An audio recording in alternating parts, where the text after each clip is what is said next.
Salut les terriens, nous revoici pour une nouvelle vidéo présentée par Van Roswell, c'est-à-dire moi, et bienvenue dans UFO Legacy pour les nouveaux arrivants. Aujourd'hui, je vais vous aborder un phénomène inexpliqué qui est quand même assez récent par rapport à d'autres, puisque ça s'est déroulé en l'an 2018.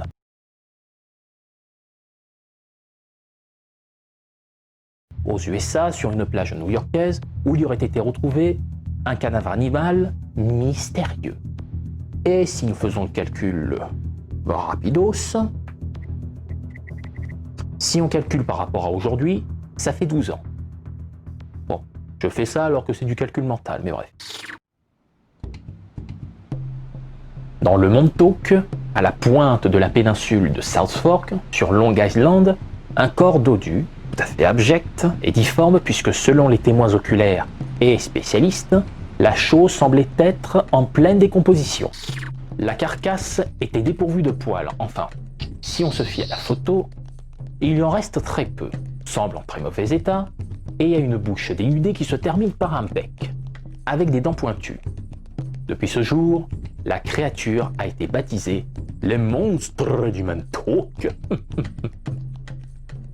Le monstre du Montauk.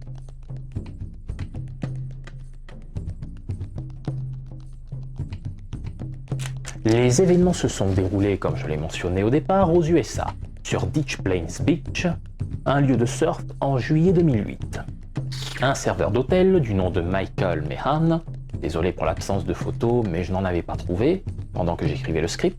Enfin bref, peu de temps après sa fin de journée, j'imagine, il se promenait sur une plage tranquillement jusqu'au moment où il aperçut un groupe de personnes un peu plus loin. Donc, par curiosité, il s'y rend pour connaître la raison de ce rassemblement, s'immisça entre le public pour voir de plus près, et c'est là qu'il voyait avec étonnement et effroi le cadavre de la créature sans vie. Pour lui, comme pour toutes les autres personnes qui ont croisé ce corps inerte et repoussant, il n'avait aucune idée de ce que c'était. Mais l'apparence du corps lui faisait penser à celui d'un chien, et l'extrémité de sa gueule, totalement rongée par putréfaction, a un bec d'oiseau, ou d'un rapace. C'est d'ailleurs ce qu'il déclara lors d'un interview au New York Magazine, mais en rajoutant qu'il aurait eu très peur si un monstre comme tel avait surgi de l'eau juste à côté de lui.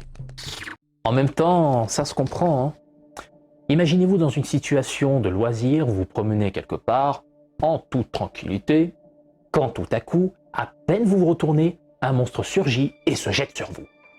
De même que quand vous êtes chez vous, vacant à telle occupation, on frappe à la porte, par habitude, vous allez y ouvrir, il n'y a personne, vous regardez de chaque côté, et là, juste derrière vous, une autre saloperie vous saute à la gorge, ou vous tue.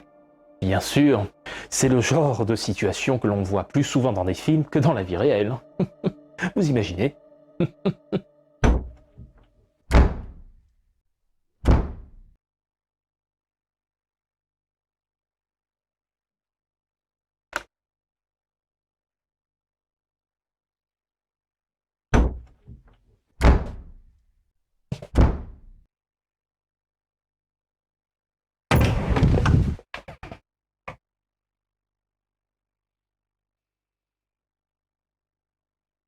Bah, y a personne. Ah! Voilà, c'est exactement ce genre de situation dont je faisais allusion. Ouh. Oh, je vais vous épargner cette scène.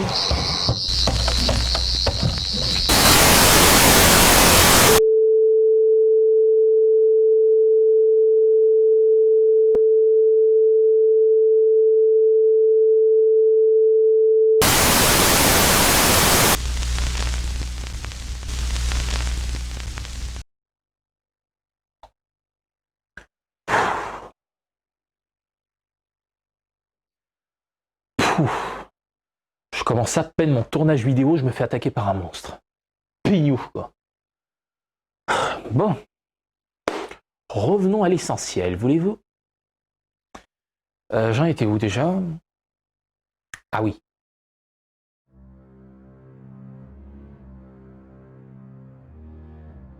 Parmi les nombreuses personnes autour de la chose, une femme du nom de Jenna Hewitt, qui avait rejoint le groupe avec des copines, qui elles aussi ne faisaient que se promener dans la plage, tombèrent sur ce spectacle choquant. C'est d'ailleurs grâce à Jenna, ayant pris une photo, que l'histoire, pour ainsi dire le mythe, est née et a circulé sur la blogosphère et les médias américains, et par la suite sur la toile du net.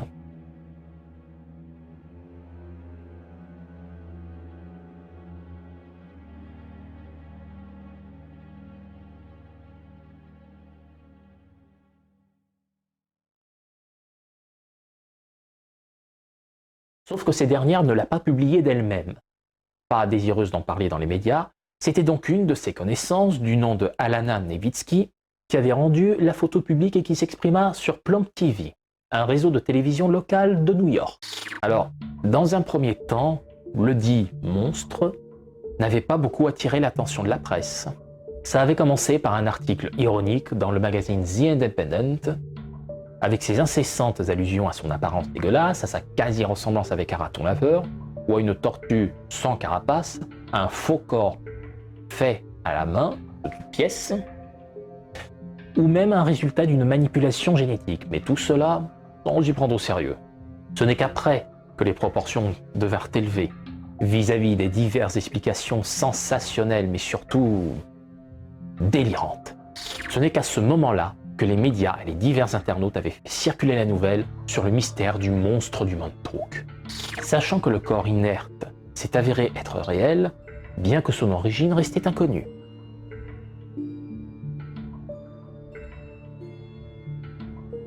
Suite à la procuration de la photo depuis les publications des journaux et Internet, les experts en zoologie étaient perplexes, s'interrogeant sur l'origine du monstre. On peut dire qu'elle avait bien mérité son nom parce que si on observe bien la photo, on distingue principalement que c'est une créature quasi sans poils, bien dodue, une teinte légèrement pourpre, très dégradée et qui était un peu plus grande qu'un chat ou un petit chien. Au niveau des pattes, elle ressemblait plus à des mains de marsupiaux plutôt qu'à des pattes inhabituelles d'un quelconque animal quadrupède. Comme je l'ai mentionné tout à l'heure, sa tête, dont l'extrémité de sa gueule se terminait par une sorte de bec, dont la mâchoire inférieure était pleine de dents pointues. Elle disposait aussi d'une longue queue, comme celle d'un rat. Comme coutume, les explications scientifiques et rationnelles sont toujours mises en avant par rapport au reste.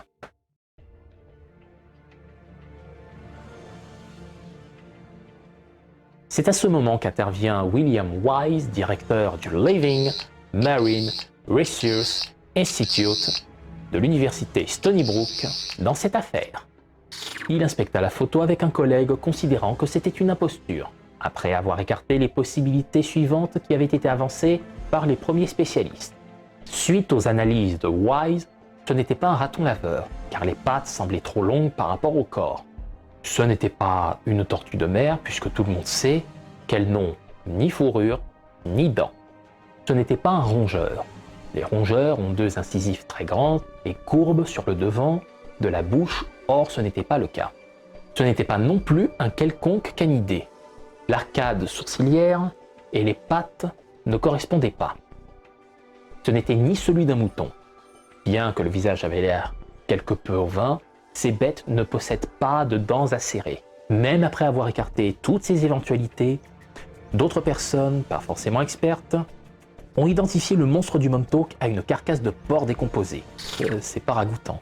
Certains, soi-disant perspicaces, ont remarqué que la créature échouée possédait deux puissantes canines, en bas de sa dentition. Sauf que cette hypothèse a également été écartée, malgré les caractéristiques partagées. Cependant, le raton laveur décomposé refit surface parmi les possibilités par le paléontologue britannique Darren Naish. Ce dernier, ayant analysé la photographie et concluant à son tour, à partir de la dentition visible du cadavre et de la forme du crâne et des pattes avant qui correspondaient bien aux mammifères en question, et que son apparence bizarre était simplement un sous-produit de la décomposition et de l'action de l'eau, enlevant la plupart des poils de l'animal et une partie de sa chair.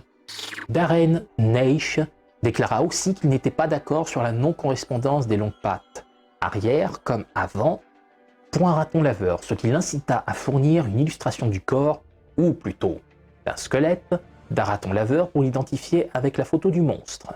Un autre spécialiste du nom de Jeffrey Corwin un biologiste américain aussi écologiste et défenseur de la faune, a lui aussi identifié la carcasse comme celle du même animal par Darren Naish, dans une interview à Fox News.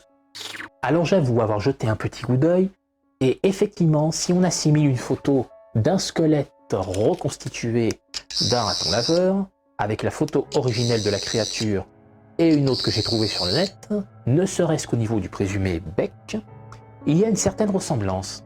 Mais attention, je n'ai aucun avis sur les photos du monstre, ni même de son origine. Et puis, de toute façon, aucun expert et spécialiste n'ont pu faire de recherches plus approfondies sur cette chose, puisque peu de temps après, elle avait disparu. Certains prétendent que c'était les services sanitaires qui avaient été appelés pour s'en débarrasser, certainement dû à l'odeur fétide qui s'y dégageait, mais apparemment, ils ne seraient pas intervenus. Pour d'autres, ce serait donc un résident local, un vieil homme, qui l'aurait embarqué pour le ramener chez lui, et pour ensuite l'enterrer dans son jardin. Donc à ce moment-là, il n'y avait plus aucun moyen de connaître la nature de la créature échouée sur la plage. Bien sûr, il y avait d'autres théories alternatives sur le monstre, mais vous le saurez dans la prochaine vidéo. Sur ce, je vous salue les terriens, et je vous dis à la prochaine pour la seconde partie sur le monstre du Montauk.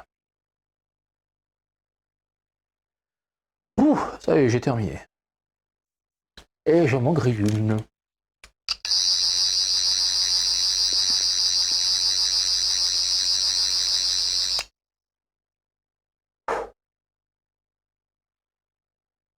Ah, ça fait du bien.